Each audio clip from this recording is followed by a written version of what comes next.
Hi hello, ഞാൻ Daksha the daily drive എന്ന എൻ്റെ യൂട്യൂബ് ചാനലിലേക്ക് സ്വാഗതം. ഇന്ന് ഞാൻ എൻ്റെ സ്വന്തം Tata Nexon .tv user experience ആയിട്ടാണ് വന്നിട്ടുള്ളത്. ഞാനിപ്പോൾ ഒരു വെരി ലോങ് ടൈമിന് ശേഷമാണ് ഒരു വീഡിയോ ഇടുന്നത്. അതെൻ്റെ സ്വന്തം വണ്ടിയുടെ തന്നെ ആയത് എനിക്ക് വളരെ സന്തോഷമുണ്ട്.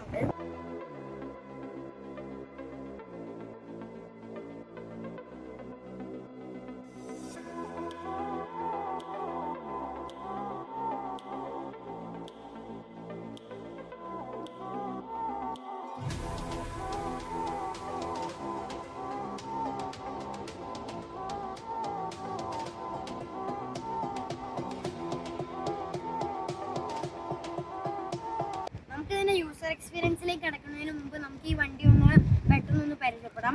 അപ്പോൾ ഇത് Tata Nexon EV 2023 facelift ആണ്. അപ്പോൾ ഇതിൽ പ്രധാനമായിട്ടും വന്ന മാറ്റങ്ങൾ എന്താണെന്ന് വെച്ചാൽ ഇതിനിപ്പോൾ ഒരു കണക്റ്റഡ് LED DRLs വന്നു. ഇതിന് welcome and good bye function ഉണ്ട്. അതെന്താണെന്ന് വെച്ചാൽ നമ്മൾ വണ്ടി അൺലോക്ക് ചെയ്യുമ്പോൾ ഇത് ഇങ്ങനെ ഓടിക്കളിച്ചിട്ട് അത് നമുക്കൊരു വളരെ ഒരു കാണുമ്പോൾ നല്ലൊരു ഭംഗി തോന്നിക്കും. പിന്നെ ഗുഡ് ബൈ ഫംഗ്ഷൻ നമ്മൾ ലോക്ക് ചെയ്യുമ്പോൾ ഇതുപോലെ ഇങ്ങനെ ആവുന്നതാണ്. പിന്നെ നമ്മളിതൊരു ചാർജ് ചെയ്യുമ്പോൾ ഇതിന് നമ്മളെ ഇപ്പോൾ 50% ആണെങ്കിൽ ഇത്ര വരും, 80% കുറച്ചും കൂടി വരും, അങ്ങനെ ഒരു കാണിക്കുന്ന ഒരു സംഭവം കൂടിയാണ്. പിന്നെ ഓൾ LED ലൈറ്റ്സ് വന്നിട്ടുണ്ട്. കുറേ വണ്ടികളിലും LED ലൈറ്റ്സ് വന്നിട്ടും നെക്സോണിലും വന്നിട്ടുണ്ടായിരുന്നില്ല. ഇപ്പോൾ ടാറ്റ സോൾവ് ചെയ്തിട്ടുണ്ട്. പിന്നെ 360 ക്യാമറ കൊടുത്തിട്ടുണ്ട്. പിന്നെ 2 പാർക്കിംഗ് സെൻസേഴ്സും കൊടുത്തിട്ടുണ്ട്. ഇനി നമുക്ക് ഇതിൻ്റെ സൈഡ് പ്രൊഫൈലിലേക്ക് വരാം. സൈഡ് പ്രൊഫൈലിൽ വന്നിട്ടുള്ള ചേഞ്ച് എന്താണെന്ന് വെച്ചാൽ ഇതിൻ്റെ അലോയ് വീലിൻ്റെ ഡിസൈൻ ചേഞ്ച് ചെയ്തു. നമ്മൾ ഈ DRLൽ കണ്ട ആ ഒരു പാറ്റേൺ തന്നെയാണ് അലോയ് വീൽസിലും നൽകിയിട്ടുള്ളത്. പിന്നെ നമ്മൾ നോക്കുകയാണെങ്കിൽ ഇതിൻ്റെ പണ്ടത്തെ നെക്സോൺ വെച്ച് ഇതിൻ്റെ ഈ ഒരു ബെൽറ്റ് ലൈനൊക്കെ ബ്ലൂ കളറിന് ഇപ്പോൾ അത് പിയാനോ ബ്ലാക്ക് ഫിനിഷിൽ വളരെ മനോഹരമായി കൊടുത്തിട്ടുണ്ട്. പിന്നെ നമ്മളിതിൻ്റെ മിറേഴ്സിൽ നോക്കുകയാണെങ്കിൽ മിറേഴ്സ് ഹാരിയറിൻ്റെ മിറേഴ്സ് പോലെ ആയിട്ടുണ്ട്. പിന്നെ അതിൽ 360 ക്യാമറ കൊടുത്തിട്ടുണ്ട്. ഇവിടെ .tv എന്നിട്ടൊരു ബാഡ്ജിങ് നൽകിയിട്ടുണ്ട്. പിന്നെ നമ്മളിതിൻ്റെ ബാക്ക് പ്രൊഫൈലിലേക്ക് വരികയാണെങ്കിൽ ഒരു കണക്റ്റഡ് LED ടെയിൽ ലാംപ്സ് തന്നെയാണ്. അത് രാത്രി കാണാൻ വളരെ മനോഹരമാണ്. പിന്നെ നമ്മൾ ടാറ്റയുടെ ലോഗോ എടുത്തിട്ട് ടാറ്റയുടെ ലോഗോൻ്റെ അടിയിൽ തന്നെ ഈ ഒരു 360 ക്യാമറയും കൊടുത്തിട്ടുണ്ട്. അത് എനിക്ക് തോന്നി ഇവിടെ കൊടുക്കായിരുന്നു എന്ന് തോന്നി, കാരണം അവിടെ കാണുമ്പോൾ ചെറിയൊരു ഭംഗിക്കുറവുണ്ട്. പിന്നെ നെക്സോൺ .tv എന്നിങ്ങനെ വരച്ച് നീട്ടി എഴുതിയിട്ടുമുണ്ട്. എൻ്റെ വണ്ടി വരുന്നത് എംപവേർഡ് മീഡിയം റേഞ്ച് ആണ്. ഇതിൻ്റെ കമ്പനി ക്ലെയിംഡ് റേഞ്ച് എന്ന് പറഞ്ഞാൽ ഒരു 325 ആണ്. ഞങ്ങൾക്കൊരു 250 വരെ കിട്ടിയിട്ടുണ്ട്. ഇതിൻ്റെ ഇൻറ്റീരിയറിൽ വന്ന ചേഞ്ചസിനെ പറ്റി പറയുകയാണെങ്കിൽ ആദ്യം വന്ന ചേഞ്ച് എന്താണെന്ന് വെച്ചാൽ ഇതിൻ്റെ ഇൻറ്റീരിയർ ഫുള്ള് ഇതിൻ്റെ കളർ തീംസ് മാറി. ഇപ്പം ഞാൻ ആദ്യം പറഞ്ഞത് എംപവേർഡ് ഓക്സൈഡ് എന്ന് പറഞ്ഞൊരു കളറാണ്. അപ്പം ഇത് ഓരോ പേഴ്സോണസ് ആണ്. അപ്പോൾ ഇപ്പം നമ്മളൊരു പേർപ്പിൾ കാറാണ് പർച്ചേസ് ചെയ്ത് കഴിഞ്ഞാൽ ഇപ്പോൾ ഇതിൻ്റെ ഇൻറ്റീരിയർ മൊത്തം പേർപ്പിളാവും. ഇപ്പോൾ ഇത് എംപവേർഡ് ഓക്സൈഡ് ആയതുകൊണ്ട് ഒരു വൈറ്റ് ആൻഡ് ഗ്രേ കളറിലാണ് ഇത് കൊടുത്തിട്ടുള്ളത്. അപ്പോൾ ഞാൻ ആദ്യം ഇത് വാങ്ങുമ്പോൾ അങ്ങനെ ആലോചിച്ചിരുന്നു, ഇങ്ങനെ ഈ വൈറ്റ് കളറൊക്കെ ആകുമ്പോൾ നമ്മളിങ്ങനെ എപ്പോഴും പിടിക്കുന്നപ്പോൾ സ്റ്റിയറിംഗ് ആണെങ്കിൽ അത് ഇങ്ങനെ ചളിയാവുമെന്ന്. പക്ഷേ ഫുള്ളി ഇങ്ങനെ ഒരു ഗ്രേ കളറാണ് നമ്മൾ ഈ പിടിക്കുന്ന ഭാഗങ്ങളൊക്കെ കൊടുത്തിട്ടുള്ളത്. ഇപ്പോൾ സ്റ്റിയറിങ്ങിൻ്റെ പുറത്ത് ഭാഗമായാലും ആമസ്റ്റൈലും എല്ലാം ഒരു ഗ്രേ കളറാണ്. ഇത് അകം മാത്രമേ വൈറ്റ് കളറായിട്ടുള്ളൂ. പിന്നെ ഒന്ന് ചെയ്തത് എന്താണെന്ന് വെച്ചാൽ ഇതിൻ്റെ ഇൻഫോർടൈൻമെൻറ്റ് സിസ്റ്റവും ഇൻസ്ട്രുമെൻറ്റ് ക്ലസ്റ്ററും ഇതിൻ്റെ ഇൻസ്ട്രുമെൻറ്റ് ക്ലസ്റ്റർ ഫുള്ളി ഡിജിറ്റലായി. പിന്നെ ഇത് രണ്ടും പ്രൊവൈഡ് ചെയ്തിട്ടുള്ളത് ഹർമനാണ്.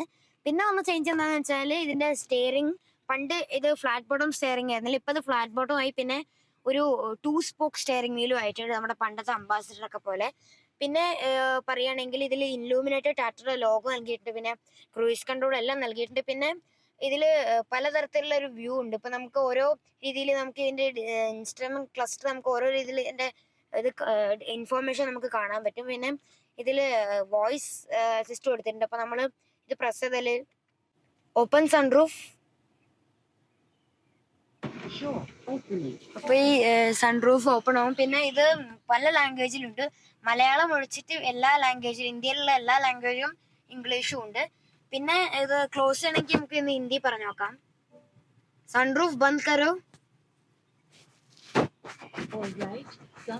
ഹിന്ദി പറഞ്ഞാലാണ് ഇത് ഒന്നും കൂടി പെട്ടെന്ന് ക്ലോസ് ചെയ്യാൻ. ഇംഗ്ലീഷ് അത്ര അറിയില്ല തോന്നുന്നുണ്ട്. പിന്നെ പറയുകയാണെങ്കിൽ വന്ന ചേഞ്ച് എന്താണെന്ന് വെച്ചാൽ ഇതിൻ്റെ ഗിയർ നോബിലാണ്. ഗിയർ നോബ് ഇപ്പോൾ ജാഗ്വറിൻ്റെ ഒക്കെ ഗിയർ നോബ് പോലെ ആയിട്ടുണ്ട്. പിന്നെ പണ്ടത്തെ പോലെ തന്നെ നമ്മുടെ 3 മോഡുകൾ നൽകിയിട്ടുണ്ട് ഈ ഒരു നോബിൽ. പിന്നെ ആംറസ്റ്റ് നൽകിയിട്ടുണ്ട്. ആംറസ്റ്റിൻ്റെ സ്പേസ് കുറച്ച് കുറഞ്ഞു. കാരണം വയർലെസ് ചാർജിങ് വന്നിട്ടുള്ളതുകൊണ്ട് ആംറസ്റ്റിന്റെ അകത്തുള്ള സ്പേസ് കുറച്ച് കുറഞ്ഞിട്ടുണ്ട്. പിന്നെ ഇവിടെ ഈ ഒരു നമ്മളിപ്പോൾ എ സിയിലായാലും എല്ലാ കൺട്രോൾസും ഫുള്ളി ഡിജിറ്റൽ ആയിട്ടുണ്ട്. ഈ ഒരു പാനല് മൊത്തം അതിൽ നമുക്കിപ്പോൾ വന്ന കൺട്രോൾസ് എന്താ വെച്ചാൽ നമുക്ക് ഹിൽ ഡീസൻ കൺട്രോൾ, ഹസാർഡിന്റെ ലൈറ്റ്, പിന്നെ ബൂട്ട് ഓപ്പൺ ചെയ്യാനുള്ളത്, സെൻട്രൽ ലോക്ക്, 360 ഡിഗ്രി ക്യാമറ, അങ്ങനെ എല്ലാ ഇതിന്റെയും കൺട്രോൾസ് ഇതിൽ നൽകിയിട്ടുണ്ട്. പിന്നെ ഒന്ന് ചേഞ്ച് എന്താണെന്ന് വെച്ചാൽ ഇതിന്റെ 360 ഡിഗ്രി ക്യാമറ നൽകിയിട്ടുണ്ട്. അതിലിപ്പോൾ പല വ്യൂ ആയിട്ട് ഇപ്പോൾ 2D, പിന്നെ 3D ശരിക്കും 2D ആണ് ഒന്നും കൂടി നല്ലത്. 3D ആകുമ്പോൾ ഫുൾ ഇങ്ങനെ ഒരു ഫുൾ വ്യൂ കാണും. അതിപ്പോൾ ഇതിനകത്ത് 4 ക്യാമറാസ് ആണുള്ളത്. 3D ആകുമ്പോൾ കുറച്ചും കൂടി കൂട്ടിയിട്ട് വേറെ ഫുൾ ഒരു ഇതിൽ കാണും. 2D ആണ് കറക്റ്റായിട്ട് നല്ലൊരു ക്ലാരിറ്റിയിൽ ഇതാക്കാൻ പറ്റും. ഇത് നമ്മൾ ഹാരിയറിലും സഫാരിയിലൊക്കെ കണ്ടതാണ്. ഇതിന്റെ വേറെ കാറ് വെച്ച് നോക്കുകയാണെങ്കിൽ ഇതിന്റെ 360 ക്യാമറയുടെ ക്വാളിറ്റി വളരെ ഇംപ്രൂവ്ഡ് ആണ്. പിന്നെ നമ്മൾ പണ്ടത്തെ നെക്സോൺ കണ്ട പോലെ തന്നെ മിറേഴ്സ് എല്ലാം, പിന്നെ ഒരു ചേഞ്ച് അങ്ങനെ വന്നിട്ടില്ല. പിന്നെ ഏറ്റവും വന്നിട്ടുള്ള ചേഞ്ച് എന്താണെന്ന് വെച്ചാൽ ഇതിന്റെ JBL സൗണ്ട് സിസ്റ്റം ആണ് നൽകിയിട്ടുള്ളത്. 8 സ്പീക്കർ പ്ലസ് 1 സബ് വൂഫർ ആണ്. നമുക്ക് ഇതിന്റെ ഒരു പാട്ട് കേട്ട് നോക്കുകയാണെങ്കിൽ നല്ല ബേസ് ആണ്, കേട്ട് നോക്കൂ.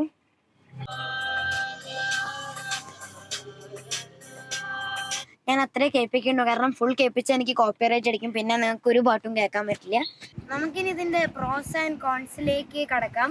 ഇതിന്റെ പ്രോസ് ആയിട്ട് വരുമ്പോൾ എനിക്ക് ആദ്യം തന്നെ പറയാനുള്ളത് ഇതിന്റെ ഒരു റോഡ് പ്രസൻസ് ആണ്.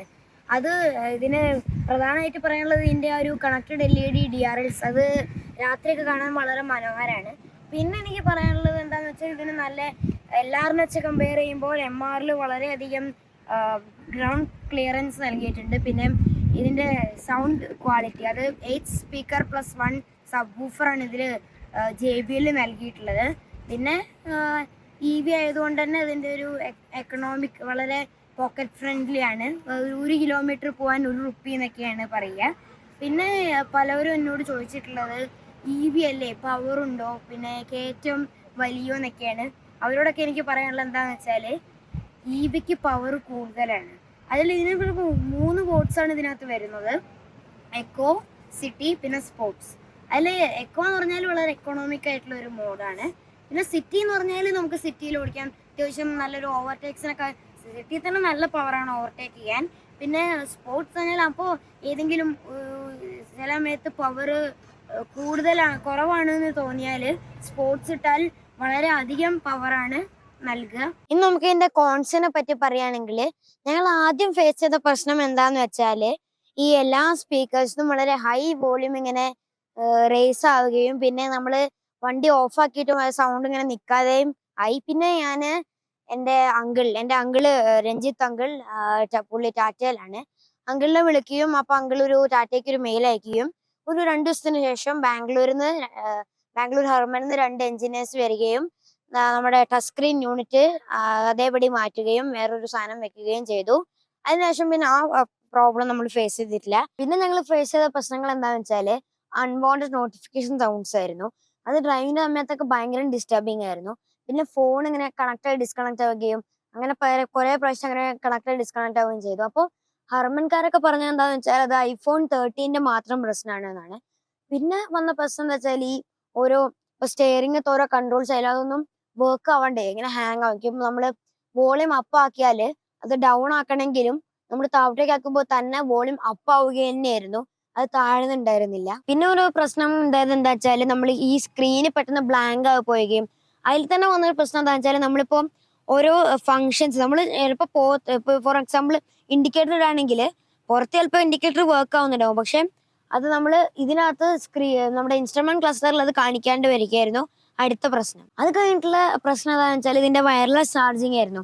ഇത് ഞാൻ ഇപ്പൊ iPhone മാത്രമേ വെച്ച് നോക്കിയിട്ടുള്ളൂ. അത് ചാർജിങ് കണക്ട് ആവുകയും ഡിസ്കണക്ട് ആവുകയും കുറെ പ്രാവശ്യം ചെയ്യും. അപ്പം ഫോണിന്റെ ബാറ്ററിക്ക് നല്ലതല്ല. അപ്പം ചില വണ്ടികളിലൊക്കെ അത് നമുക്ക് ഓഫാക്കി ഇടാനുള്ളൊരു ഫീച്ചർ ഉണ്ട്, പക്ഷെ ഇതിനകത്തതില്ല.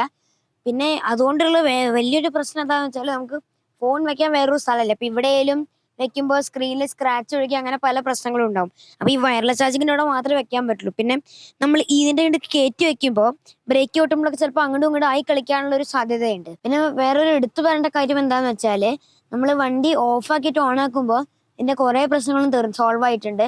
പിന്നെ ഈ ലാസ്റ്റ് വന്നൊരു അപ്ഡേറ്റിൽ വേറെ ഇപ്പൊ നമ്മുടെ ഇൻസ്ട്രുമെന്റ് ക്ലസ്റ്ററിന്റെ ആയാലും കുറെ പ്രശ്നങ്ങളും അതിനകത്തുനിന്നും സോൾവ് ആയിട്ടുണ്ട്. പിന്നെ ഞാൻ മെയിനായിട്ട് ഫേസ് ചെയ്ത പ്രശ്നം എന്താ വെച്ചാൽ നമ്മള് ചാർജിങ് കണ്ണ് കുത്തിയിട്ട് ഈ ചാർജ് ഫുൾ ആയതിനു ശേഷം അത് സ്റ്റക്ക് ആവുകയും പിന്നെ തിരിച്ച് കിട്ടാതിരിക്കാനുള്ള സാധ്യതയായി. അപ്പോൾ അത് ഒരിക്കലും വണ്ടിയുടെ പ്രശ്നമല്ല, അത് പവറിന്റെ പ്രശ്നമാണ്. അത് ഞാൻ 2 പ്രാവശ്യം പുറത്തുനിന്ന് ഫാസ്റ്റ് ചാർജ് ചെയ്തപ്പോഴും വീട്ടിൽ നിന്ന് ചെയ്തപ്പോഴാണ് ആ പ്രശ്നം വന്നത്. അപ്പൊ അങ്ങനത്തെ സിറ്റുവേഷന് വേണ്ടിയിട്ട് ടാറ്റ അതിന്റെ താഴെ ഒരു മാനുവൽ ഒരു ലിവർ കൊടുത്തിട്ടുണ്ട്. അത് ആ ലിവർ പിടിച്ച് വലിച്ചാൽ നമുക്ക് ആ ചാർജിങ് കണ്ണ് തിരിച്ചിട്ടുന്നതാണ്, വിച്ച് ഇസ് വെരി യൂസ്. പിന്നെ ടാറ്റ ഏറ്റവും കൂടുതൽ പണി കേട്ടിട്ടുള്ളത് അതിന്റെ സർവീസിനെ പറ്റി തന്നെയാണ്. അപ്പോൾ എനിക്ക് എന്തായാലും അങ്ങനെ ഒരു പ്രശ്നം വന്നിട്ടില്ല. കാരണം ഞാൻ കോഴിക്കോട് പാരഗൺ ഹോട്ടലിനടുത്തുള്ള റൊട്ടാന മോട്ടോഴ്സിലാണ് കൊടുത്തിട്ടുള്ളത്. അവിടുത്തെ ഷഫാത്ത് അങ്കിളിന് EVസിനെ പറ്റി നല്ലൊരു ഐഡിയ ഉണ്ട്. അപ്പോൾ ഏത് സൺഡേസിലാണെങ്കിലും വിളിച്ചാൽ ഫോണിൽ വളരെ സപ്പോർട്ടീവ് ആണ്. അപ്പോൾ വളരെ ടാറ്റ റൊട്ടാന മോട്ടോഴ്സിൽ വളരെ നല്ലൊരു എംപ്ലോയി തന്നെയാണ് ഷഫാത്ത് അങ്കിൾ. പിന്നെ ഇതിന്റെ ഓവറോൾ എക്സ്പീരിയൻസിനെ പറ്റി പറയുകയാണെങ്കിൽ ഞാൻ കംപ്ലീറ്റ്ലി സാറ്റിസ്ഫൈഡ് ആണ്. ഇതിന്റെ കംഫർട്ടിനെ പറ്റി പറയുകയാണെങ്കിലും ഇതിന്റെ മൈലേജിനെ പറ്റി പറയുകയാണെങ്കിലും. പിന്നെ ഇതിന്റെ മൈലേജിനെ പറ്റി പറയുകയാണെങ്കിൽ നമ്മൾ ഒരിക്കലും ഒരു ഐസ് എഞ്ചിൻ വണ്ടീനെ പോലെയല്ല നമ്മൾ ഇത് EV ഓടിക്കേണ്ടത്. അതിൻ്റെതായ ആക്സിലറേഷനും ബ്രേക്കിംഗ് കൊടുത്താലേ നമ്മൾ കമ്പനി ക്ലെയിം ചെയ്തിട്ടുള്ള റേഞ്ച് നമുക്ക് കിട്ടുള്ളൂ. എനിക്ക് അതിന്റെ ഹാഫ് പോലും നമുക്ക് കിട്ടില്ല. പിന്നെ നിങ്ങൾ കുറെ പേർക്കുള്ള സംശയമാണ്. ഇപ്പൊ നമ്മൾ സോഷ്യൽ മീഡിയയിൽ നോക്കുകയാണെങ്കിൽ EVസിനെ പറ്റി, സ്പെഷ്യലായിട്ട് നെക്സോൺ EVനെ പറ്റിയിട്ട് പോസിറ്റീവിനെക്കാട്ടും നെഗറ്റീവേ കാണുള്ളൂ. അതിൽ 2 ടൈപ്പാണുള്ളത്. ആദ്യം ആ EVനെ പറ്റി ഇങ്ങനെ അറിയാത്ത, ഇതിന്റെ ഫീച്ചേഴ്സിനെ പറ്റി അറിയാത്തവർ ഇതാക്കുന്നതും, രണ്ടാമത് മനഃപൂർവ്വം ഡീഗ്രേഡ് ചെയ്യാൻ വേണ്ടി പറയുന്നതാണ്. അപ്പൊ ഈ വീഡിയോ നിങ്ങൾക്ക് എല്ലാവർക്കും ഇഷ്ടപ്പെട്ടെന്ന് ഇഷ്ടപ്പെട്ടാൽ ലൈക്ക് ചെയ്യുക, ഇഷ്ടപ്പെടുമെങ്കിൽ ഡിസ്ലൈക്ക് ചെയ്യുക, കമന്റ് ചെയ്യുക, ഷെയർ ചെയ്യുക, പിന്നെ സബ്സ്ക്രൈബ് ചെയ്യാൻ മറക്കല്ലേ.